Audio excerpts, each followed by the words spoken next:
The cargo ship descended through the thick clouds of Kepler 442b, its hull scarred from years of interstellar travel. Inside the cramped holding bay, Taeyang pressed his face against the small window, watching the alien world grow larger below. He was 19 years old, and this was his third assignment in 2 years. The Galactic Council kept humans moving, never letting them settle, never letting them feel at home. Beside him, 40 other humans sat in silence. Most were older, their faces hollow and tired. They had learned not to complain, not to resist. The overseers punished resistance with death, and death was always public. The ship landed with a heavy thud. The bay doors opened and harsh purple light flooded in. Taeyang squinted as armed guards entered. They were Valthorians, tall creatures with gray skin and 4 arms. Each arm held a weapon. "Move," one of them barked in rough human language. "You work in the mines now. You dig, you load, you obey. Nothing else." The humans shuffled out into the landing zone. Taeyang had seen places like this before. Prefabricated buildings surrounded by high walls. Guard towers at every corner. No trees, no grass, nothing living except the workers and their masters. The colony stretched for miles, all of it built by human hands, none of it for human use. A Valthorian commander stood on a platform overlooking the new arrivals. His name was Kress, and everyone knew him. He had a reputation for cruelty that spread across 3 star systems. "Welcome to Kepler 442b, Kress announced, his voice amplified across the compound. "You are here because the Galactic Council has given your species purpose. Before we found you, humans were alone, primitive, killing each other over dirt and water. We saved you. We gave you meaning." Taeyang clenched his fists but kept his head down. Around him, the other humans stood motionless. "You will work 12 hours each day," Kress continued. "You will meet your quotas. You will not complain. Any human found disobeying will face correction. Any human found resisting will face execution. This is the natural order. Young species serve. Elder species guide. One day, perhaps, your descendants will be elevated. But not you. Not in your lifetime." The speech ended. Guards separated the humans into work groups. Taeyang found himself assigned to Mineshaft 7, deep underground where the colony extracted rare minerals for alien technology. The work was dangerous. Cave-ins happened weekly. Humans died regularly, and the council simply shipped in more. That first night, exhausted and covered in mineral dust, Taeyang lay on his bunk in the cramped barracks. Around him, dozens of other workers tried to sleep. Some whispered prayers. Others wept quietly. A few sat in silence, staring at nothing. An older woman in the bunk below him spoke softly. "First time off Earth?" "No," Taeyang replied. "Third assignment, and then you know how it is. Keep your head down. Do your work. Maybe you survive. Is that all we do? Survive?" The woman was quiet for a moment. "What else is there?" Taeyang did not answer. He closed his eyes, but sleep would not come. 3 weeks passed. Taeyang fell into the rhythm of mine work. Wake before dawn, eat protein paste, descend into darkness, swing the extraction tools, fill the carts, return to surface, sleep, repeat. His hands bled. His back ached. His lungs burned from breathing mineral dust. Then came the execution. It happened in the central square during the evening meal. All workers were required to attend. Guards forced everyone into neat rows facing a platform. On that platform stood a human man, maybe 30 years old, his hands bound behind his back. Kress stood beside him, smiling. "This human violated protocol," Kress announced. "He was found with a communication device.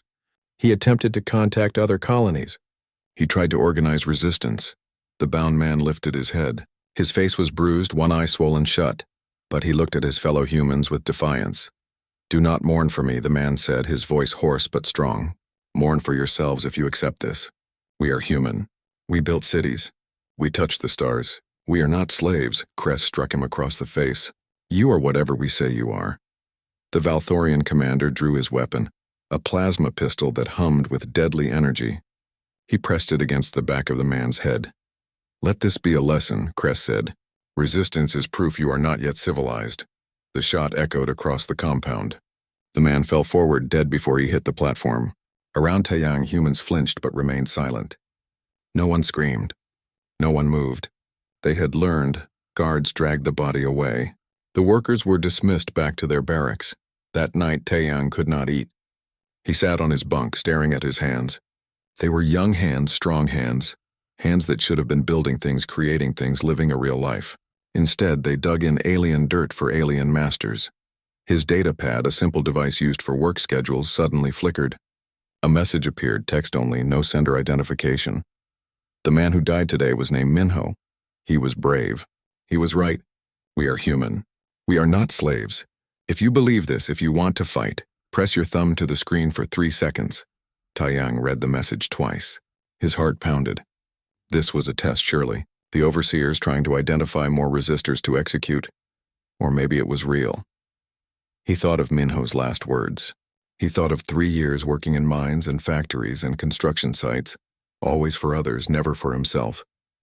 He thought of Earth, the planet he barely remembered, now controlled entirely by the Council. Taiyang pressed his thumb to the screen and held it there. 1 second, 2 seconds, 3 seconds. The message deleted itself. Nothing happened. He waited, expecting guards to burst through the door. Instead, 3 hours later, another message appeared. Welcome to the reckoning. Stay alert. Stay alive. Change is coming. Taiyang deleted the message and lay back on his bunk. For the first time in 3 years, something stirred in his chest. Not hope exactly, but something close to it. Purpose, perhaps. Direction. Far above the colony in the asteroid belt beyond the planet's moons, a ship hung in darkness. It was small, civilian class with fake registration codes and a hull that absorbed sensor scans. Inside, Captain Hyunwoo studied intelligence reports from 40 different star systems. The reports were all the same. Humans worked, humans died, humans served, but now something new. Intercepted Council communications revealed a program called Cultural Restructuring.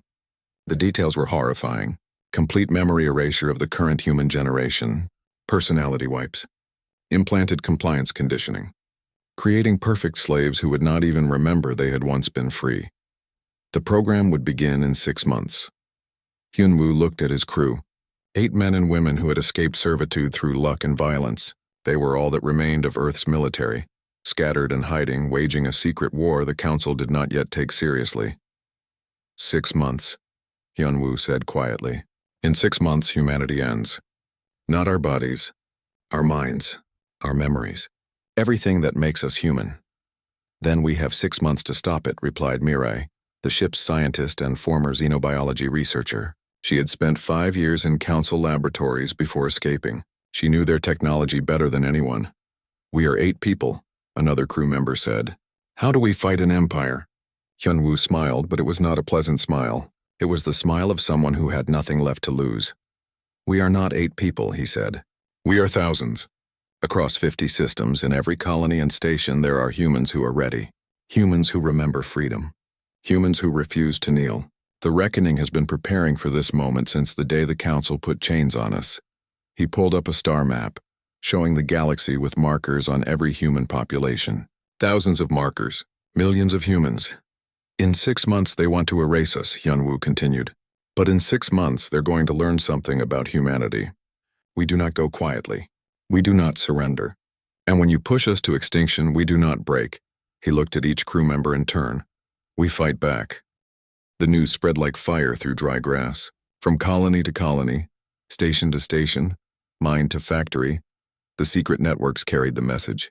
Cultural restructuring was real. The Council planned to erase human memory, human identity, human history. In 6 months, everyone who remembered Earth as a free world would cease to exist. Ambassador Jiwan stood in the Council chambers, a massive hall carved from a single asteroid and decorated with the symbols of 12 elder species. She was the official voice of humanity, though that voice was rarely heard and never respected. Today she demanded to be recognized.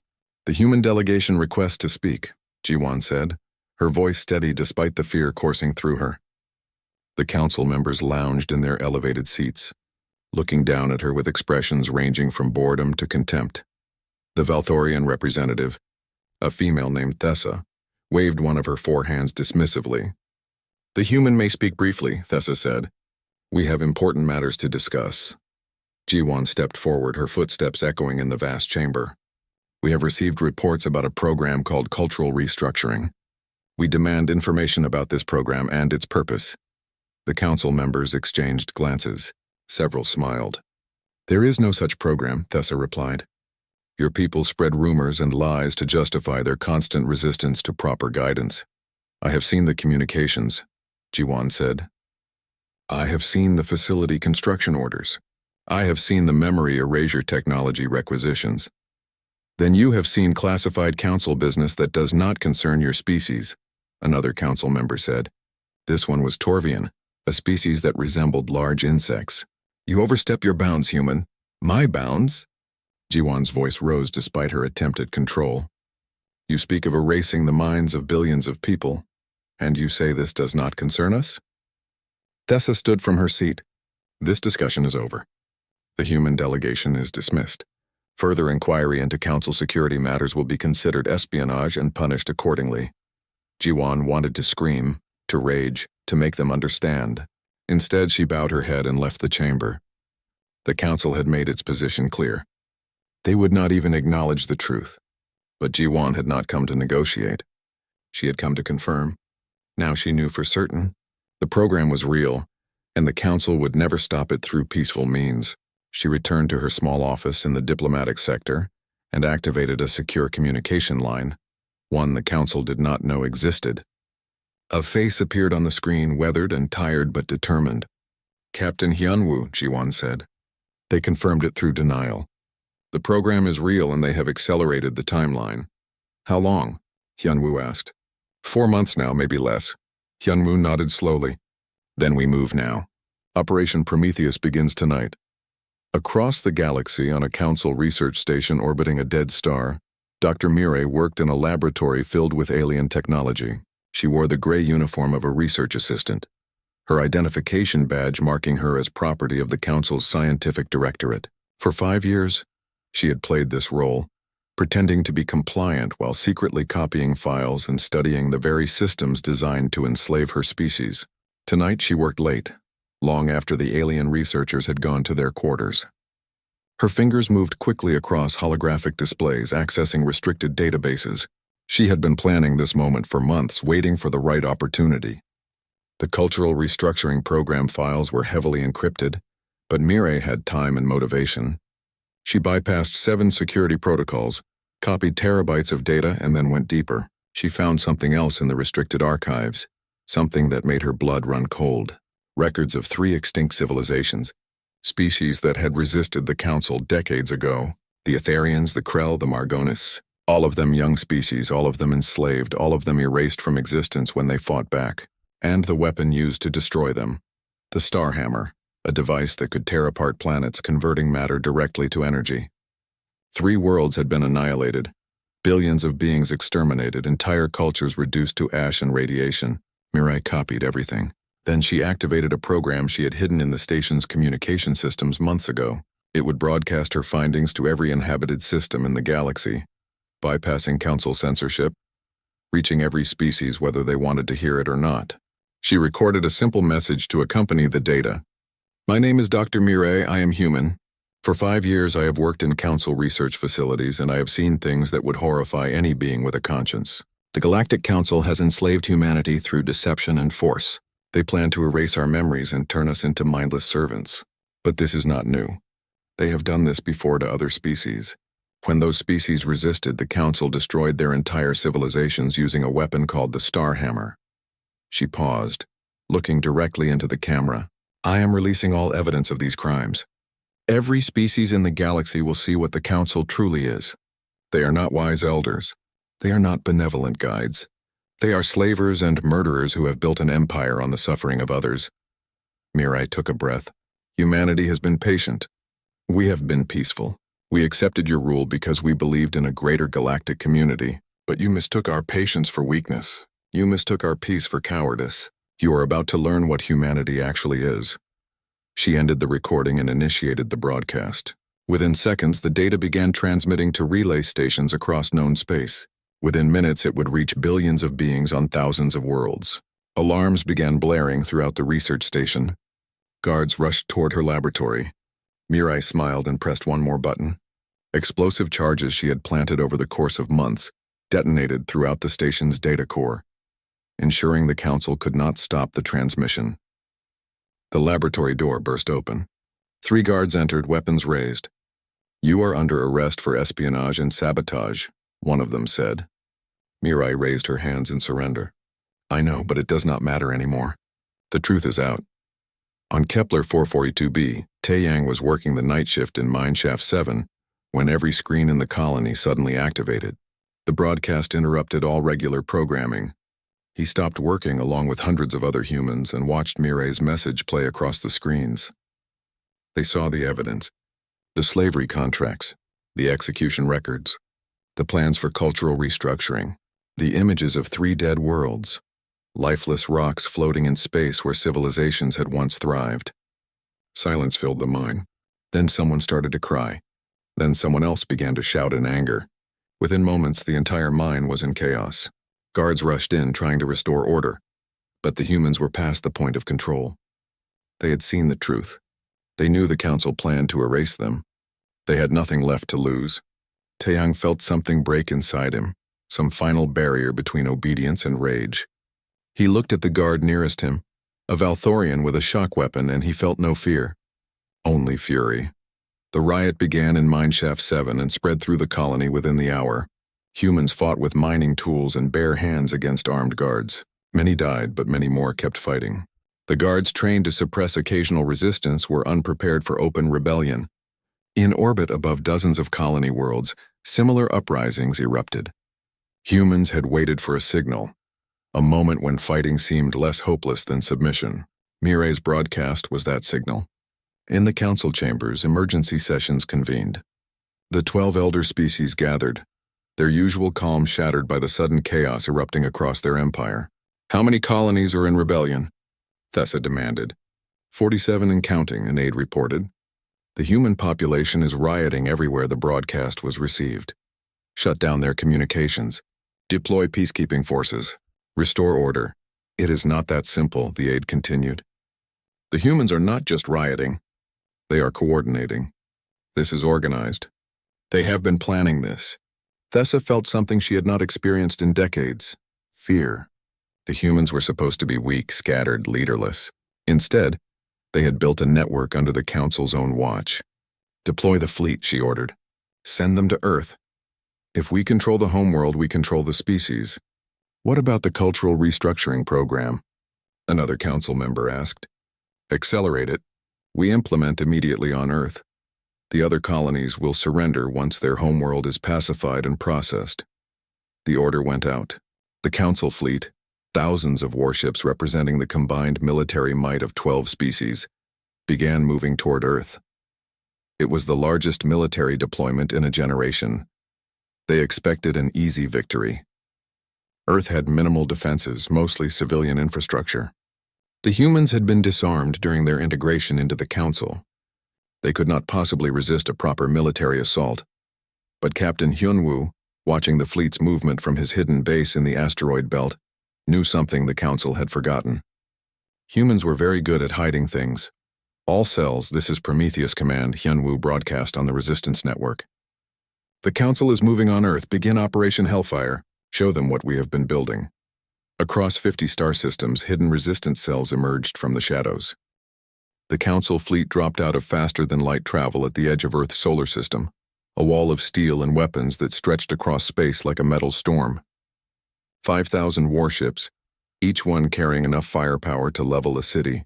Commander Kress stood on the bridge of the flagship, looking at the blue planet hanging in the darkness ahead. "No resistance detected," his tactical officer reported. "Earth's orbital space appears empty. No defense platforms, no military vessels, nothing." Kress allowed himself a smile. The humans had scattered their strength across the colonies, leaving their homeworld vulnerable. It was a mistake born of desperation, and it would cost them everything. "Begin bombardment operations," Kress ordered. "Target population centers. I want this over quickly." The fleet moved forward, weapons charging, targeting systems locking onto major cities: Beijing, New York, London, Lagos, Mumbai, São Paulo. Billions of humans lived below, unaware their world was about to burn. Then Earth's defenses activated. What appeared to be orbital debris suddenly came to life. Hundreds of platforms, disguised as space junk and derelict satellites, revealed themselves as weapon systems. Railguns, missile batteries, energy weapons, all jury-rigged from stolen council technology and human innovation. The first volley caught the council fleet completely by surprise. Dozens of ships exploded before they could raise shields. Hundreds more took damage, evasive maneuvers. Kress shouted, "Return fire!" Where did those platforms come from? Unknown, Commander. They were not there on previous scans. Then your scans were wrong. Destroy them! The battle for Earth began in earnest. The Council fleet had overwhelming numbers and superior technology, but the human defenses had surprise and desperation. The platforms fired again and again, each shot carefully aimed at vulnerable points in Council ships. The humans had studied these vessels for years, knew their weaknesses, exploited every flaw, but it was not enough. For every Council ship destroyed, 10 more pressed forward. The orbital platforms began to fall, blasted apart by concentrated fire. The Council fleet pushed through the defensive line and began bombing Earth's surface. The first missiles struck Shanghai. The entire city vanished in a flash of superheated plasma. 12 million people died in seconds. More missiles fell on other cities. Jakarta, Buenos Aires, Moscow. The death toll climbed into the hundreds of millions within the first hour. On the surface, in underground bunkers built in secret over decades, humans watched their world die. They had known this moment might come. They had prepared as best they could. But no amount of preparation could soften the agony of watching cities burn. Captain Hyun-woo received the casualty reports in his command ship, still hidden in the asteroid belt. His hands clenched so hard his knuckles turned white. Around him his crew wept openly. "Sir," his communications officer said quietly, "all resistance cells are reporting ready. They are waiting for your order." Hyun-woo looked at the tactical display. Earth was dying, but Earth was not the only battlefield. Across 50 star systems, thousands of humans waited in hiding, ready to strike. The Council had concentrated their forces at Earth, leaving their supply lines and infrastructure vulnerable. "All cells," Hyun-woo said into the communications array. "Execute Operation Prometheus. Make them pay for every human life. Make them regret they ever found us." On Kepler 442b, Taeyang crouched in the darkness outside the colony's power station with 15 other resistance fighters. They had been training for this moment for months, learning to use weapons stolen from careless guards, memorizing the layout of every critical facility. The broadcast had shown them the truth. The execution of Minho had shown them the cost of submission. Now, watching reports of Earth burning, they understood there was nothing left to lose. "The guards just changed shift," whispered Borum, a woman who had worked in the colony's communications center before joining the resistance. "We have maybe 10 minutes before the next patrol." Taeyang nodded. "Everyone knows their jobs. We take the power station, we cut the colony's main supply, and we move to the secondary targets. No hesitation. They showed us no mercy. We show them none." They moved as one, rushing the power station's entrance. The 2 guards on duty barely had time to react before Taeyang and his team overwhelmed them. It was brutal, quick, and necessary. The guards died without firing a shot. Inside the power station, resistance fighters placed explosive charges on the main generators. They had learned how to make these bombs from stolen materials. Following instructions passed through the resistance network. "Charges set," Taeyang reported. "Everyone out." They evacuated the building and ran for cover. The explosion lit up the night sky and the entire colony went dark. Emergency lights flickered on in some buildings, but the main power grid was destroyed. Without power, the defense systems were down. The landing pads could not function. The colony was blind and vulnerable. Similar attacks happened simultaneously across Kepler 442b and 46 other colony worlds. Power stations, communication relays, supply depots, water treatment facilities. The humans did not attack military targets directly. They attacked infrastructure, crippling the colonies from within. On station after station, in shipyard after shipyard, human workers who had been treated as slaves suddenly revealed themselves as saboteurs. Ships exploded in dock. Fuel reserves ignited. Computer systems crashed with viruses that had been hidden in their code for years. The galactic economy, built on the backs of human labor, began to collapse. Commander Kress received the reports with growing horror. In the span of 6 hours, the Council had lost control of 60% of their colonial infrastructure. Production had stopped. Supply lines were cut. Trillions of credits and resources were burning or floating in space as debris. "How is this possible?" Kress demanded. "They are slaves. They are primitive. How did they coordinate all of this? No one on his bridge had an answer. Sir, his tactical officer said, we are receiving distress calls from the Valthor system. A human fleet has attacked the shipyards. What fleet? The humans have no fleet.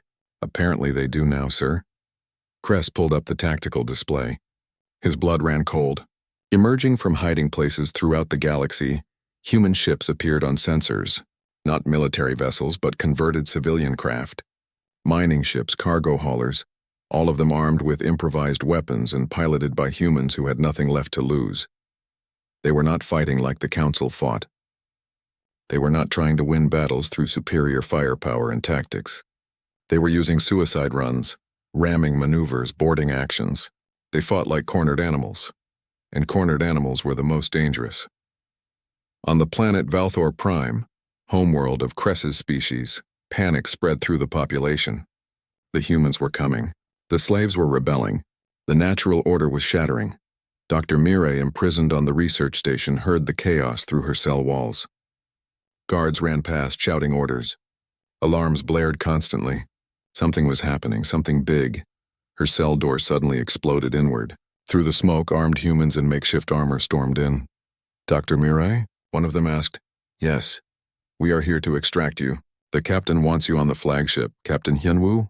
The same. Can you walk? Mirai stood on shaking legs. I can run if I have to. Good. Because we need to move fast. They fought their way through the station, encountering minimal resistance. Most of the guards had fled to the evacuation ships.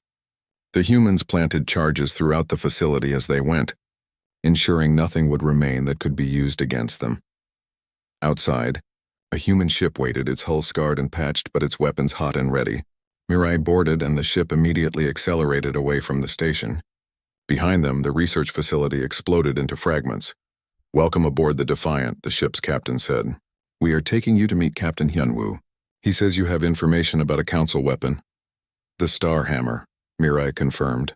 I found the records. I know where it is. The captain smiled grimly. Then we are going to take it. The Star Hammer facility was located in a dead system, orbiting a collapsed star that gave off radiation that scrambled sensors. It was the perfect hiding place for the Council's most terrible weapon. 3 species had been erased by this device. Their homeworlds converted to expanding clouds of ionized gas. Now, Captain Hyunwoo led a fleet of 70 human ships toward that facility. They were outnumbered, outgunned, and outmatched by the Council defenses. None of that mattered anymore. All ships, Hyunwoo broadcast. Earth is burning. Billions of our people are dead. The Council thinks this will break us. They are wrong. They have given us nothing left to lose, and that makes us the most dangerous force in this galaxy. We are going to take their ultimate weapon, and we are going to show them the price of genocide. The human fleet dropped out of faster-than-light travel and immediately came under fire from the Star Hammer's defensive platforms. Ships exploded. Hundreds died in the first moments, but the humans kept coming, pressing forward through the storm of fire. On the facility, Commander Kress had been recalled from Earth to organize the defense. He could not believe the humans would be foolish enough to attack here, but here they were, throwing themselves at his defenses with suicidal determination. Hold the line, Kress ordered. Do not let them reach the Star Hammer. The galaxy held its breath. News of humanity's capture of the Star Hammer spread across every inhabited world within hours. The weapon that had destroyed 3 civilizations, the ultimate guarantee of Council power, now belonged to the species they had tried to enslave. The Galactic Council convened an emergency session on a backup station, their primary chambers destroyed in the early days of the human uprising. The 12 elder species sat in their seats, but the confidence and superiority they had displayed for centuries was gone. Now they looked at each other with fear and uncertainty. We must negotiate, said Thessa, the Valthorian representative. The humans have the Star Hammer. If they use it, entire worlds could die. They would not dare, another council member said, though his voice carried no conviction. Using such a weapon would prove they are the savages we always claimed them to be. They have already proven they will do anything to survive, Thessa replied. We underestimated them at every turn. We thought them weak. We thought them scattered. We thought them broken. We were wrong about everything. An aide entered the chamber, his face pale. The humans are broadcasting. They demand you watch. The holographic display activated, showing Captain Hyunwoo standing in the Starhammer's control room. Around him stood other humans, all of them armed. All of them looking at the camera with expressions of cold determination. Members of the Galactic Council, Hyunwoo began. You know who I am. You know what we have taken from you. Now you will hear our terms. He gestured to someone off camera. Dr. Mirai stepped into view, holding a data pad.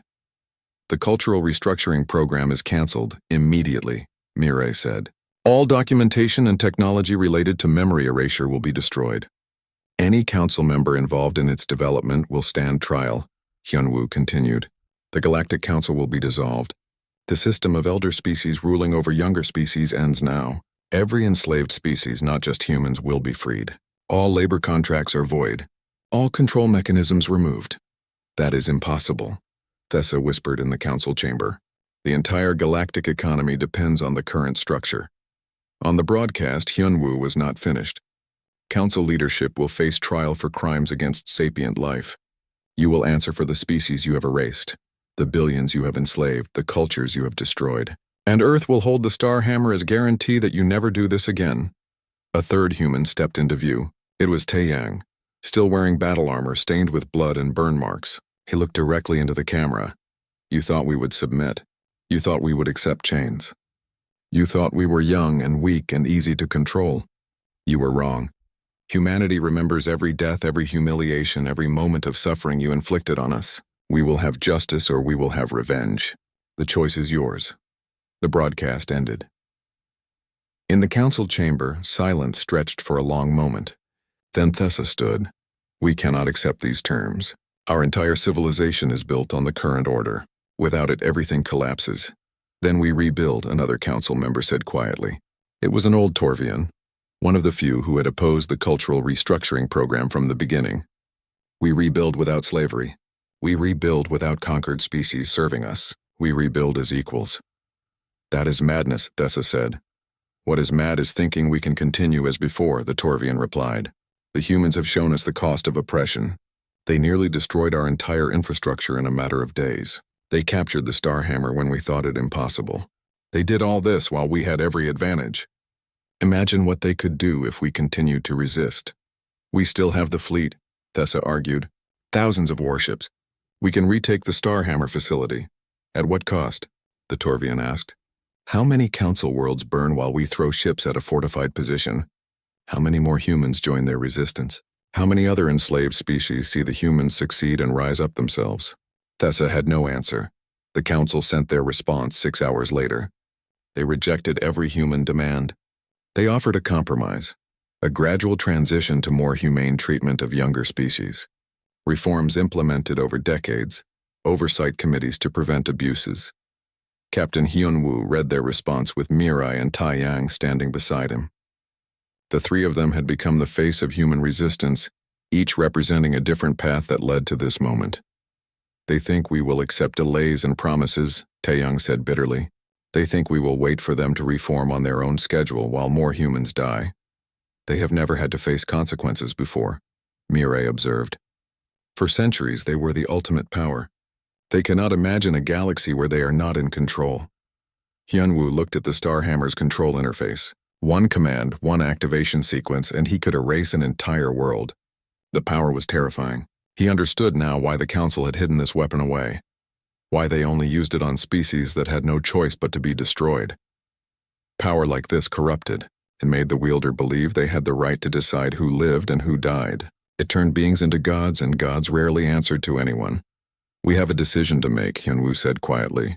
We can use this weapon and become what we fought against. We can destroy council worlds until they submit, killing billions of innocent beings to punish their leaders. Or we can show restraint and hope it is enough. Restraint did not save Earth, Taeyang said. Billions of our people are dead because we showed patience. Because we tried to negotiate. Because we believed in their better nature. They have no better nature. They only understand force. I know, Hyunwoo said. But there is a difference between force and genocide. We can demonstrate our willingness to use this weapon without killing billions. How? Mirai asked. Hyunwoo pulled up the star charts showing council territory. We give them one more chance. One final demonstration that we are serious. And then if they still refuse, we make the choice we pray we never have to make. He opened a channel to every major world in Council space.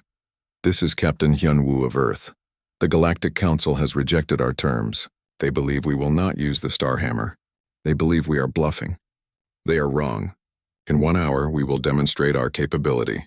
We will target the Council's central administrative station, the hub where your leaders have gathered to decide our fate. Consider this a mercy. We could target your homeworlds. We could kill billions. Instead, we will kill thousands. Your leaders, your decision-makers, those who built their power on slavery and genocide. This is humanity's justice. You have 1 hour to evacuate any civilians from the station. We suggest you take us seriously. He closed the channel and set the countdown. Are you certain about this? Mirai asked.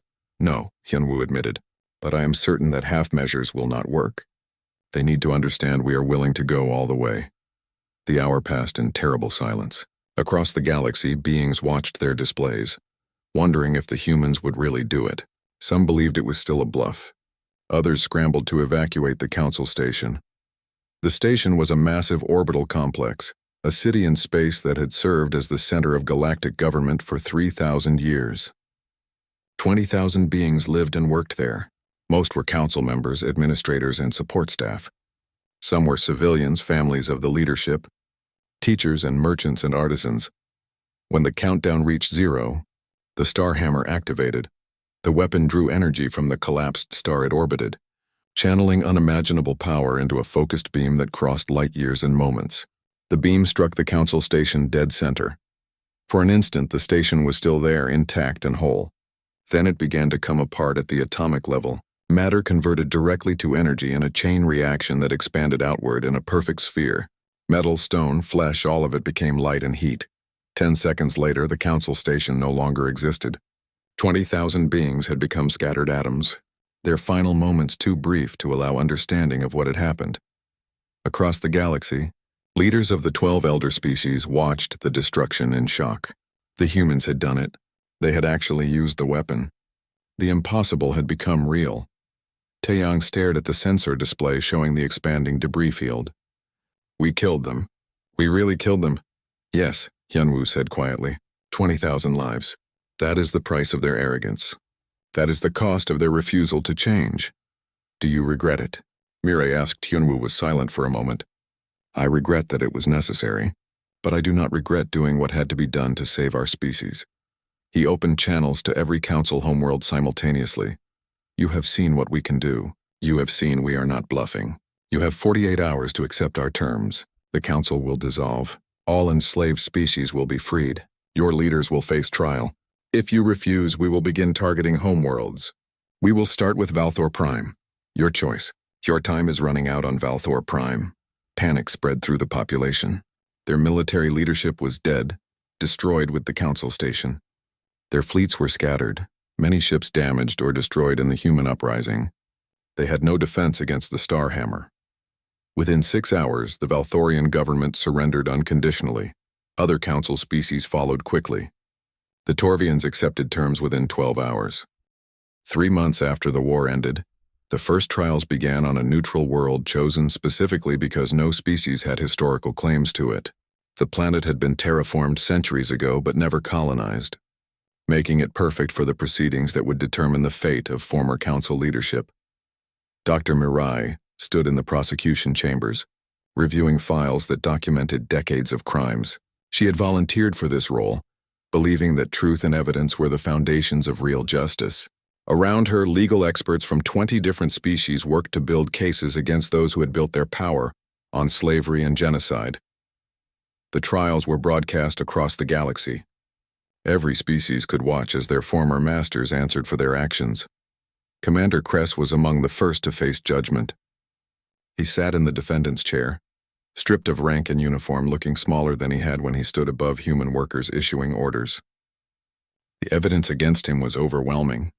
Execution orders bearing his signature, video recordings of him overseeing punishments, testimony from survivors who remembered his cruelty. Captain Hyunwoo attended the trial but did not testify. He sat in the observation section, watching as Mirai presented the case with clinical precision. She did not rage or condemn. She simply showed what Cress had done and let the facts speak for themselves. When it was his turn to speak, Cress showed no remorse. "I followed the laws of the council," he said. "I maintained order as I was trained to do. You put me on trial for doing my duty." "Your duty was to oppress and murder," Mireille replied calmly. "The council's laws were unjust. Following unjust laws does not absolve you of responsibility for your actions." The trial lasted 3 days. The verdict was unanimous, guilty on all counts.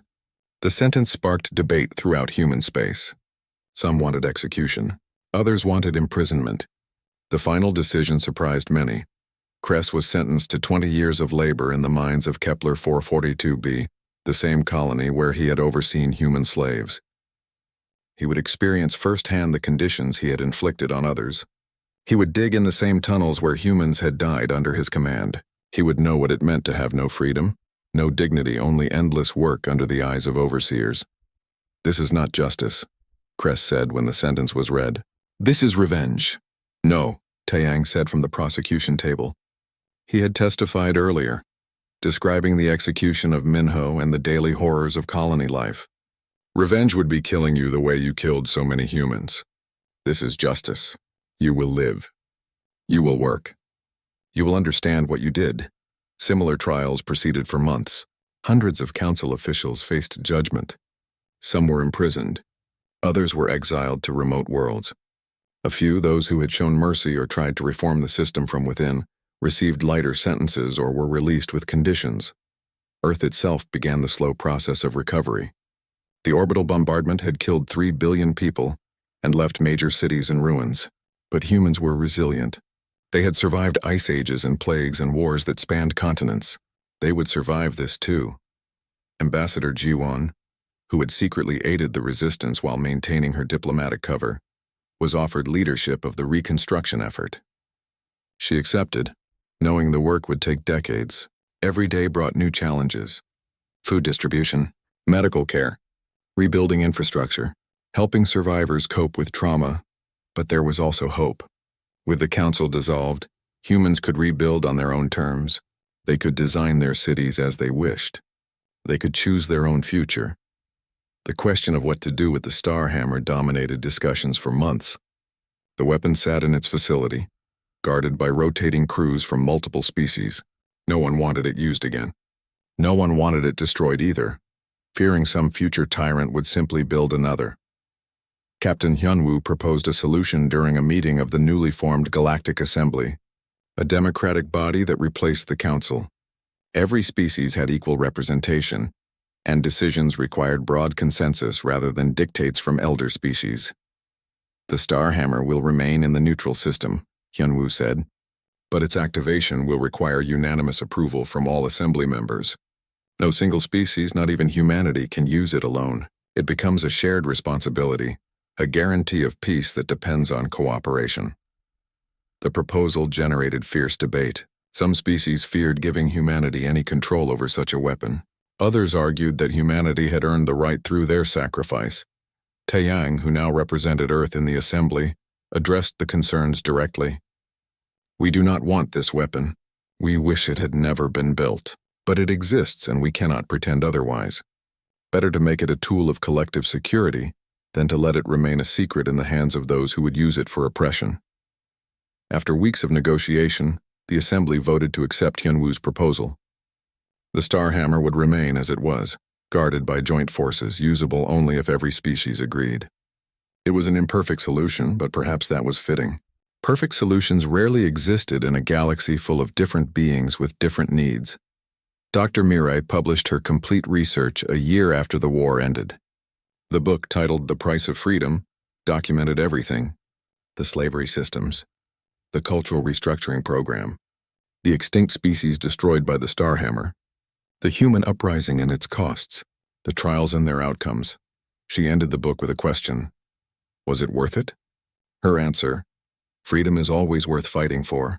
3 billion humans died to end a system that had enslaved billions more across centuries.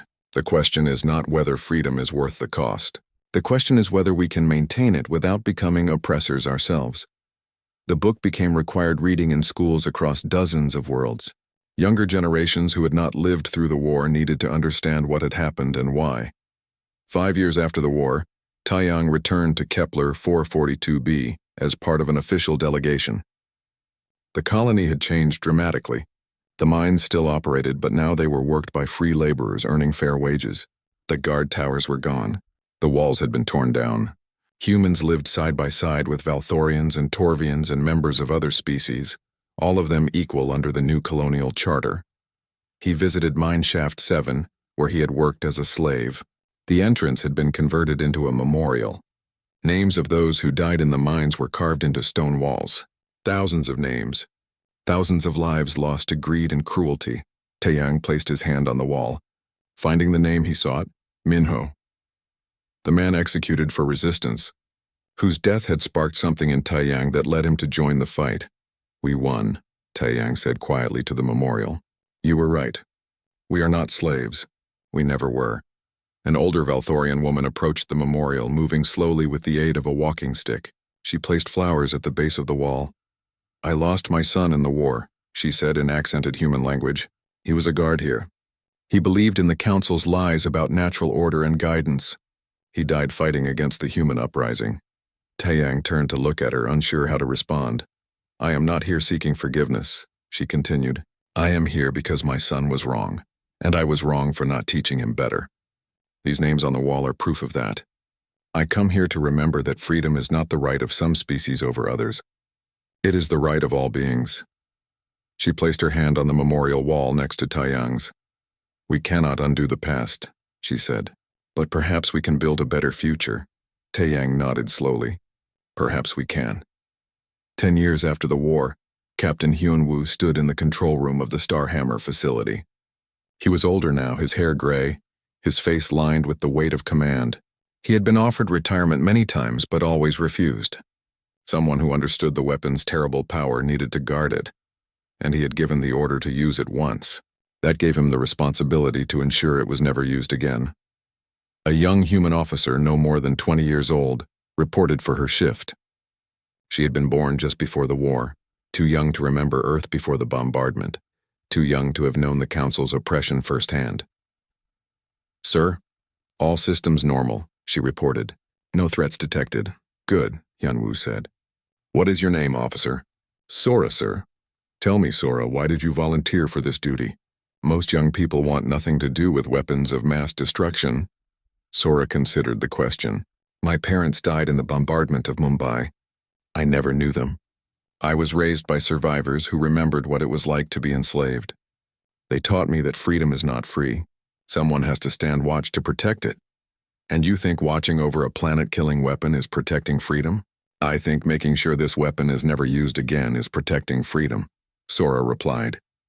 Sir, do you ever regret using it? Hyunwoo looked at the control interface, remembering the moment he gave the order to fire. 20,000 lives ended in an instant. Sometimes he still saw their faces in his dreams, even though he had never known any of them personally. Every day, he said quietly, I regret that it was necessary. I regret that the Council forced us to that choice. I regret every death in that war on every side. But I do not regret saving humanity from extinction. I do not regret ending a system that had oppressed species for centuries. Do you think we will ever have to use it again?